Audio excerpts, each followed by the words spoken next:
Eu quero ler com você hoje de manhã, talvez um dos textos mais conhecidos da Bíblia, top 5 da Bíblia, Salmo 23.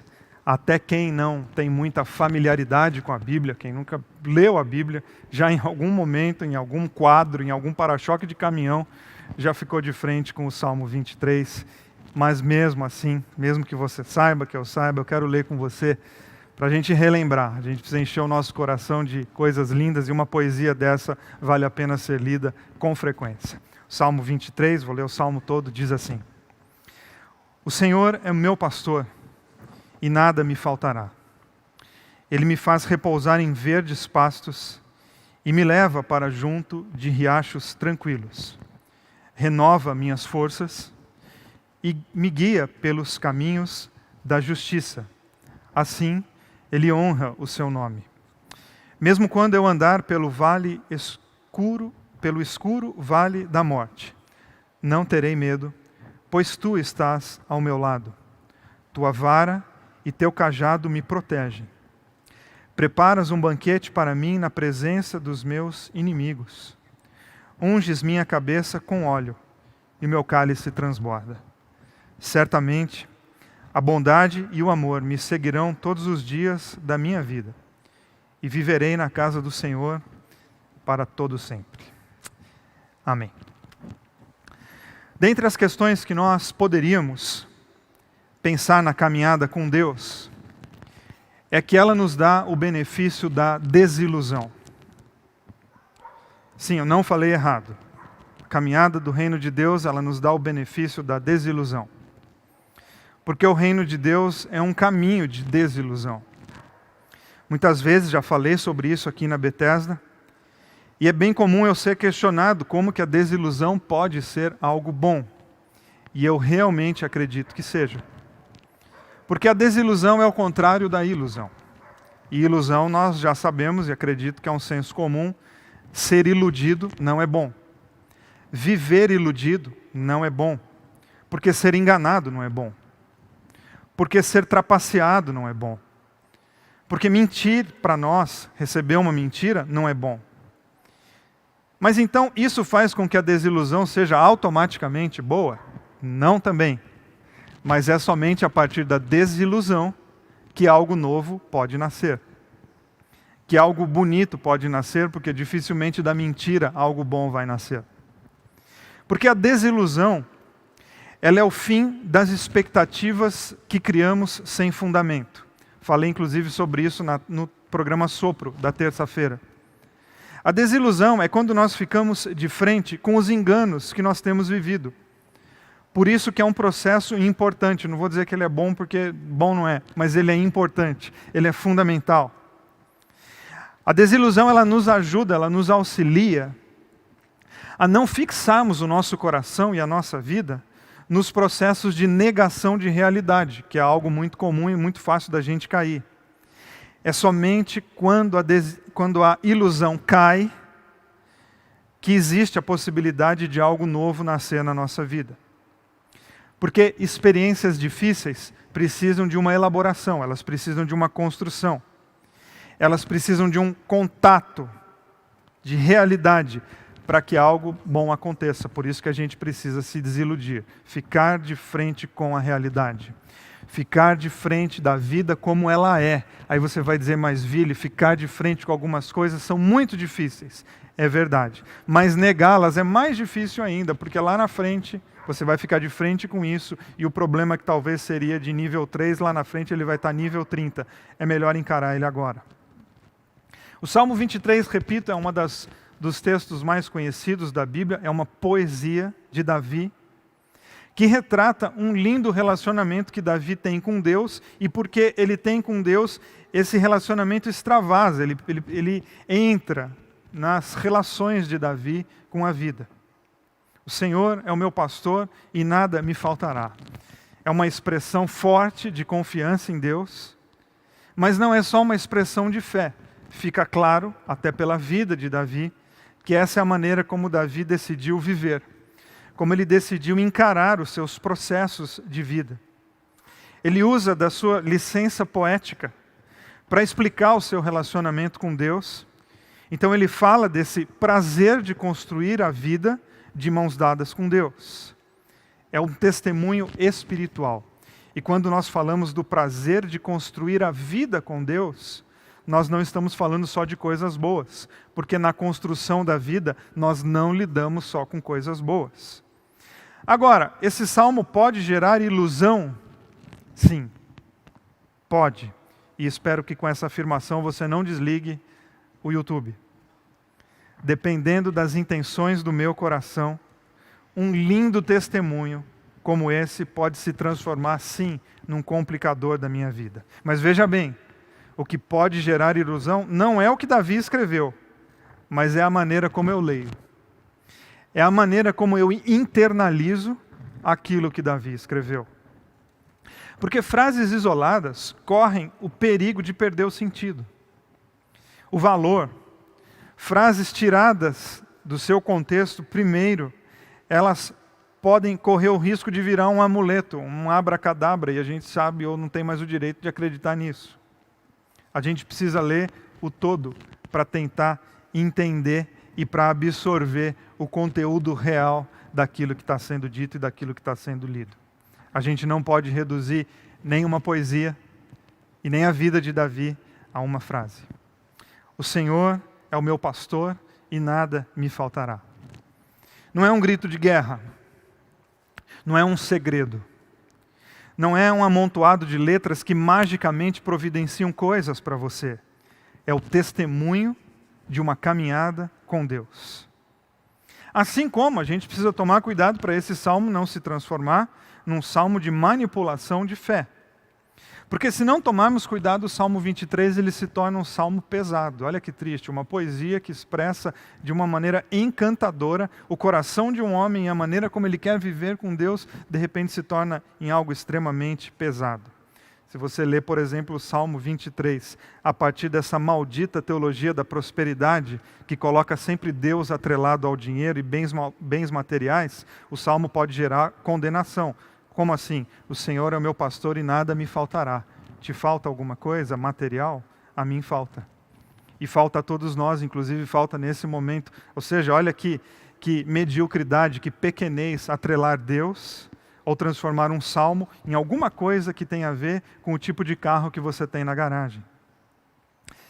O Senhor é o meu pastor e pode sim nos faltar muitas coisas, mas tem uma coisa que jamais vai faltar. A presença dele nos vales sombrios da nossa vida. Essa talvez seja a essência maior do Salmo 23.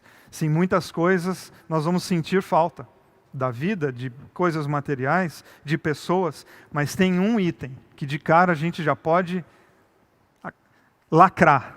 Existe uma coisa que jamais vai faltar na nossa vida. A presença amorosa, paciente, pacificadora, solidária de Deus nos caminhos em que a gente entra. Inclusive, o que chama a tua atenção nesse salmo? Porque isso já revela muito da tua vida espiritual. Mas vamos lá. O que significa dizer o Senhor é meu pastor? O que essa frase diz para você hoje? Como que ela cai no teu coração? E me parece que o Senhor é o meu pastor é uma metáfora para que expressa o nosso relacionamento com Deus. Ele é o Senhor. Ela está dizendo que Ele é Senhor. Então não sou eu quem digo, é Ele quem diz.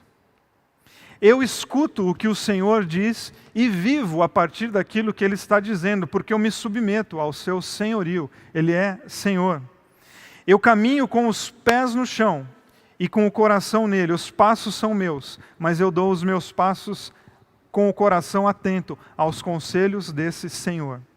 E isso é tão sério nesse momento, porque às vezes a gente sai fazendo as coisas na vida, sem pensar, numa loucura, escutando tudo e todos, e baseando a nossa vida, inclusive, em fake news, naquele monte de bobagem que tem no grupo de WhatsApp da família, e a gente sai vivendo, e a partir de qualquer coisa, e a gente tem que tomar muito cuidado, porque quando eu sei para onde eu quero ir, eu também tenho que admitir quem é o Senhor que vai me levar para esse lugar, e eu não posso deixar meu barco à deriva, porque barco à deriva fica suscetível a qualquer notícia. Quando eu digo que o Senhor é o meu pastor, eu estou dizendo que eu tenho nele as coisas necessárias espirituais que eu preciso para viver. Ele está comigo e isso me basta e eu posso enfrentar as dificuldades da minha vida. Quando eu digo que Ele é o meu pastor e não tenho falta de nada, eu estou dizendo o seguinte: o meu coração é espaço sagrado. Falei sobre isso acho que quinta-feira. Coração na Bíblia não é esse órgão que pulsa. Coração na Bíblia é a metáfora onde razão, emoção, desejos, necessidades se encontram para que eu tome as minhas decisões. Quando eu digo que o Senhor é o meu pastor, eu estou dizendo que o meu coração, ele é dirigido pelos valores desse Senhor. Então eu não posso sair tomando decisões precipitadas e fazendo com a minha vida aquilo que dá na telha. Não, eu me submeto a esse senhorio e a partir dos valores do reino de Deus, eu então vivo. Eu então me relaciono, eu então trabalho, eu então namoro, eu então caso, eu então eu vivo debaixo desse senhorio. Assim como, quando eu digo que Ele cuida do meu coração, eu estou dizendo que se algum dia tive, eu deixei de lado uma fé utilitarista e passei a viver uma fé relacional. Eu não estou com Deus pelo que Ele faz, eu estou com Deus por quem Ele é. Não é a quantidade de ações que Deus pode fazer. Não, é essa transformação radical que Ele já fez, mudando as minhas percepções e a minha realidade, a minha maneira de ver a vida. Eu não espero que Ele me faça favores. Eu quero apenas manter o meu coração conectado com o coração dEle e assim seguir vida afora. Isso é lutar com o coração em paz. Isso é viver a música que nós cantamos há pouco com a galera do louvor. A gente pode ter paz no meio de uma tormenta. Porque eu sei que as coisas do lado de fora podem estar absolutamente caóticas. Eu tenho um pastor que cuida do meu coração e o meu coração calmo, tranquilo, pacificado, ele me ajuda a lidar com o caos do lado de fora. Ou seja, é uma decisão de sentido de vida. Porque se fala tanto em sentido de vida, qual é o sentido da vida? A vida não tem sentido, é você que vai dar sentido para a tua vida. Não há um sentido pré-determinado para a tua história, é você quem vai dar. O Salmo 23 começa com Davi dizendo qual o sentido que ele decidiu dar para a vida dele. O Senhor é o meu pastor. Eu decidi viver sob os cuidados desse pastor e nesse cuidado, nesses valores, com essas ideias, eu sigo, eu construo a história da minha vida. E seremos então livres das aflições da vida? Será que é isso? Será que o reino de Deus é isso? É uma bolha que constroem ao redor do nosso ser e a gente consegue então passar incólume por tudo aquilo que acontece? Bom, a partir dos grandes exemplos de fé que eu tenho na história da minha vida, não é nada disso, porque conheci pessoas incríveis, muitas delas inclusive dentro da minha própria família, inclusive minha própria mãe, que viveu tendo o Senhor como pastor e passou por inúmeras dificuldades na vida, mas uma coisa ficou bem clara: o coração estava guardado, o coração estava absolutamente dirigido pelos valores desse pastor, e isso faz toda a diferença em dias difíceis. O salmista reconhece quem Deus é em sua vida, assim como reconhece que Deus não é um secretário de luxo que fica resolvendo as nossas pendências. Porque ao falar do vale da sombra da morte, que é viver sem ilusão, ele já coloca no jogo que andar com Deus não é um passe, um voucher para você viver sem crise. Ele ensina que viver com Deus não é abraçar uma ilusão de que estamos numa bolha de proteção. Isso é tão lindo. O Senhor é o meu pastor e nada me faltará. E aí ele contempla as dificuldades da vida, ainda que eu ande pelo vale da sombra da morte, ainda que a vida apresente para mim a sua face mais cruel, eu sei que a sua boa mão, a sua vara e o seu cajado, eles vão me consolar e eles vão me sustentar. Totalmente linkado com o versículo que eu abri a nossa celebração hoje, João 16:33. No mundo vocês terão muitas aflições, mas tenham bom ânimo, porque existe um bom pastor que está com você nesses momentos difíceis da vida. Os vales escuros são esses períodos da vida da existência em que todos nós estamos sujeitos a passar. E não é a quantidade de fé que diz se você vai passar ou não, a fé diz como você vai passar. Porque essa fé que blinda, ela é uma ilusão. Os cristãos ficam doentes, os cristãos vão à falência, os filhos dos cristãos saem de casa, os cristãos pegam coronavírus, o pneu do carro fura na mesma proporção que os não cristãos, porque a fé cristã não é uma proteção, mas é uma proposta de como que você enfrenta aquilo que a vida está apresentando para você.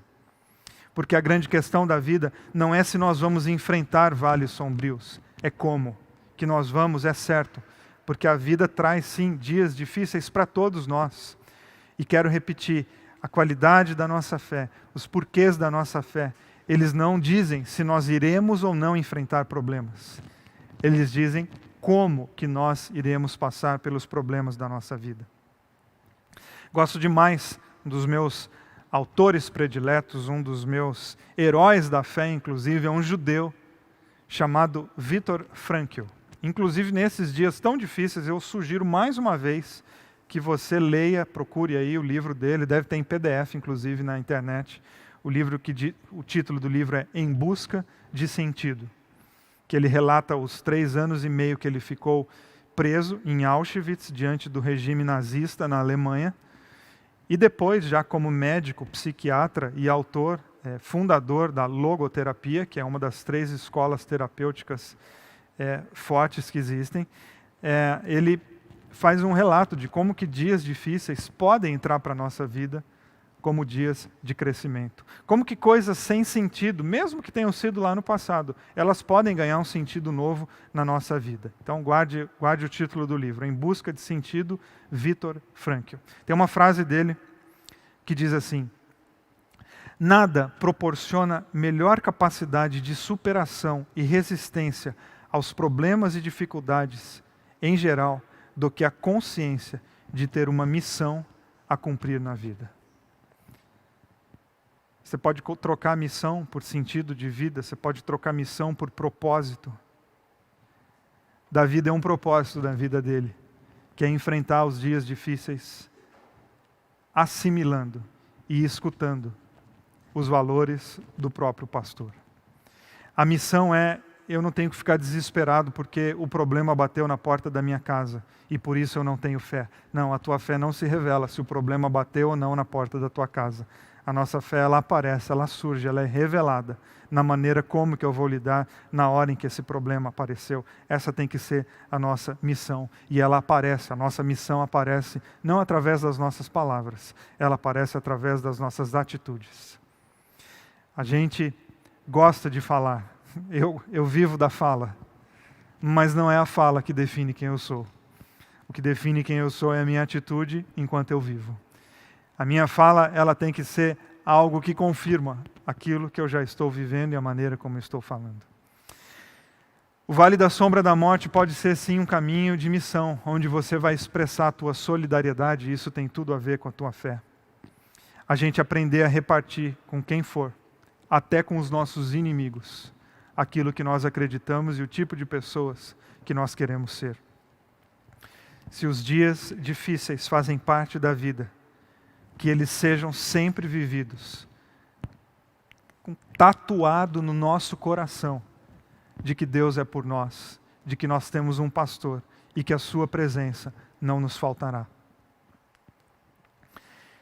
A gente pode entrar na negação, a gente pode, e ser devorado, porque é isso que a negação leva. Quando ela se instaura, ela devora a nossa vida.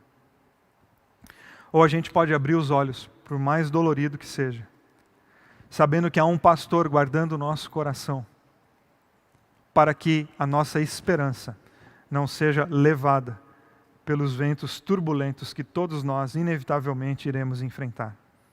Porque a proposta do reino de Deus não é ajustar os teus caminhos, mas é propor valores para que você enfrente qualquer caminho. Porque quais caminhos que nós teremos pela frente? Não tem como saber. Quais ondas virão sobre nós? Não tem como a gente saber. Mas tem uma coisa que já dá para a gente saber: como que a gente pode se comportar se de fato o Senhor for o nosso pastor.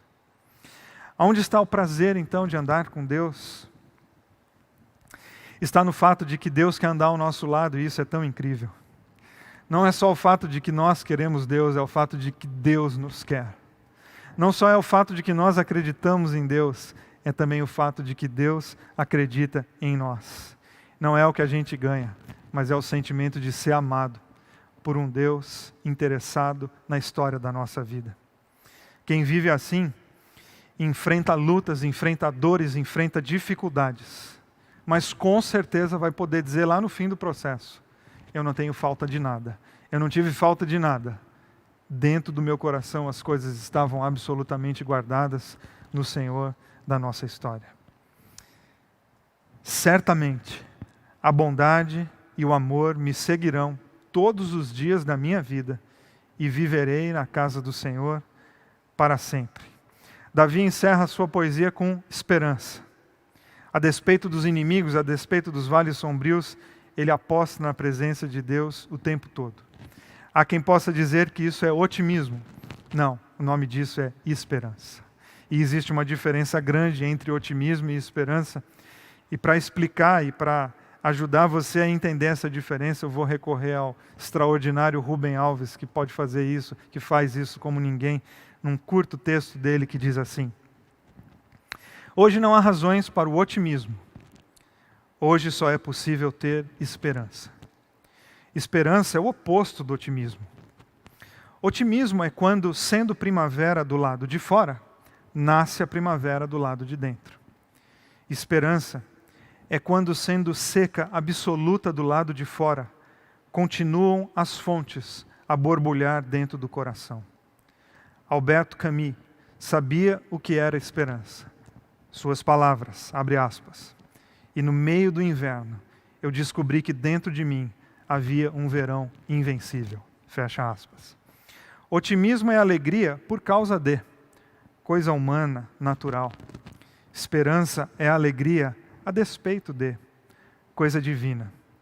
O otimismo tem suas raízes no tempo. A esperança tem suas raízes na eternidade. O otimismo se alimenta de grandes coisas. Sem elas, ele morre. A esperança se alimenta de pequenas coisas. Nas pequenas coisas, ela floresce. Que lindo, né? Que lindo a gente poder se apegar às pequenas coisas. Que lindo a gente poder se apegar a pequenas poesias. Que lindo a gente poder se apegar no tamanho, num pequeno Salmo 23, mas que no conteúdo, na fé, na esperança, pode agigantar a nossa vida e nos levar adiante. Você e eu podemos ter essa fé. Essa linda teimosia. Não sei direito o que é fé, então eu vou transformar para uma linda teimosia em continuar espalhando vida no meio do caos. Por quê? Porque Ele é o nosso pastor e isso nos basta. A mensagem do reino de Deus, ela abre os nossos olhos para que a gente veja a realidade da vida, mas ela também abre o nosso coração para que a gente veja as muitas possibilidades que existem mesmo em tempos tão difíceis como os nossos. Amém.